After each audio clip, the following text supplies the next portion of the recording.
آج کسی بھی محفل میں چلے جائیے، ہر ایک سے یہی سوال سننے کو ملتا ہے کہ ووٹ کس کو دو گے؟ کوئی کہتا ہے کہ میں اس کو دوں گا جو وقت پڑنے پر میرا کوئی جائز ناجائز کام تو کروا سکے، گویا ووٹ نہ ہوا رشوت ہو گئی کہ ادھر ووٹ دو اور ادھر کام نکلواؤ۔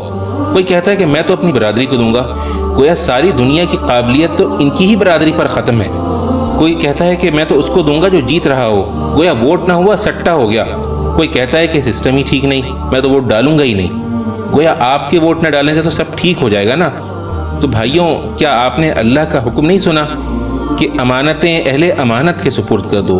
ووٹ ایسے ایماندار آدمی کو دینا چاہیے جس کے حوالے آپ اپنے گھر کی چابیاں بھی کر سکیں۔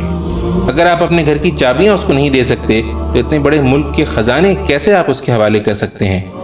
ووٹ ایک گواہی بھی ہے۔ اللہ نے فرمایا ہے کہ انصاف کی گواہی دینے والے بنو۔ جس شخص کے حق میں آپ ووٹ ڈالتے ہیں تو در حقیقت آپ اس بات کی گواہی دیتے ہیں کہ وہ امانت، دیانت اور حکومت کے امور چلانے کی قابلیت رکھتا ہے۔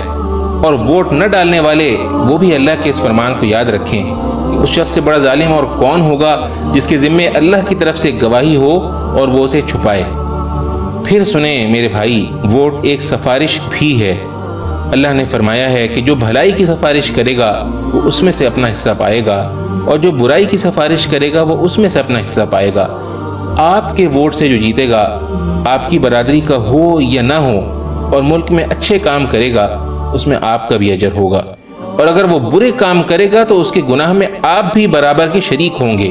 اس لیے ووٹ صحیح آدمی کو دینا، غلط آدمی کو ووٹ دے کر اپنی آخرت برباد نہ کر لینا، کیونکہ رسول اللہ صلی اللہ علیہ وسلم نے فرمایا روز قیامت وہ شخص سب سے زیادہ خسارے میں ہوگا جو دوسرے کی دنیا کے لیے اپنی آخرت کھو بیٹھے۔